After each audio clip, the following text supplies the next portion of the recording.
Hi. Okay, so I just finished Module 2, Class 2, and so I'm just going to talk a little bit about what we covered today.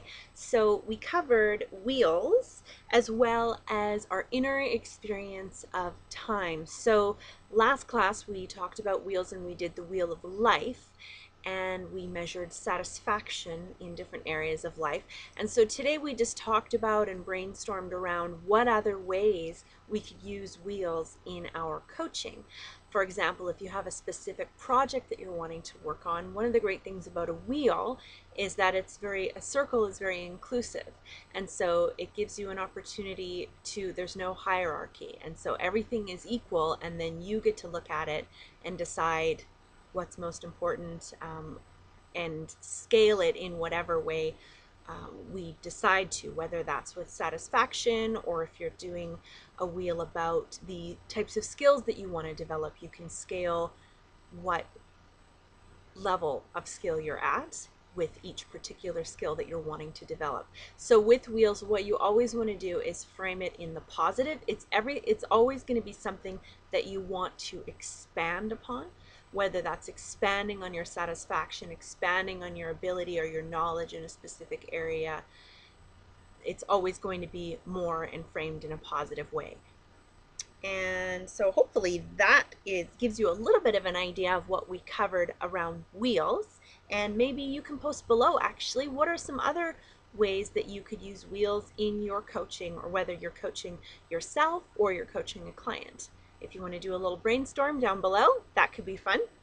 And then we talked about timelines and our inner experience of time, and how sometimes there's past, future, and present oriented people.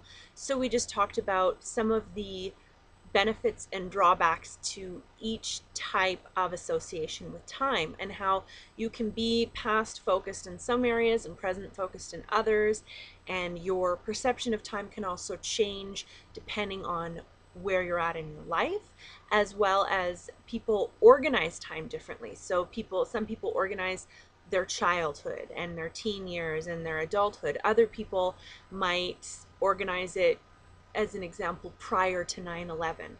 Or I was actually speaking with someone a couple months ago who's from Louisiana, and it's pre-Katrina, post-Katrina.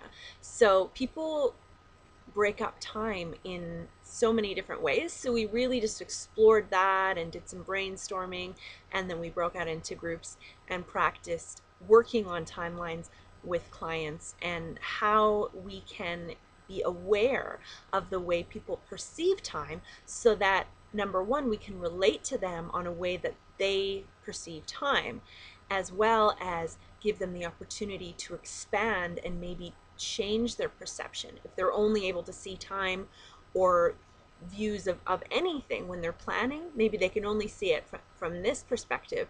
But if we're able to recognize that they're very past oriented, we can start talking about, okay, so what have you done in the past that's worked? And then we can expand their view and say, okay, so what might you do next? What might be a next step? Imagine you're in the future. How would that be? And so I hope I'm making sense with the perception of time. So that is class 2 in module 2, and stay tuned for next week, and I'll be posting another video about my third class. Hope you're having a wonderful day. Bye.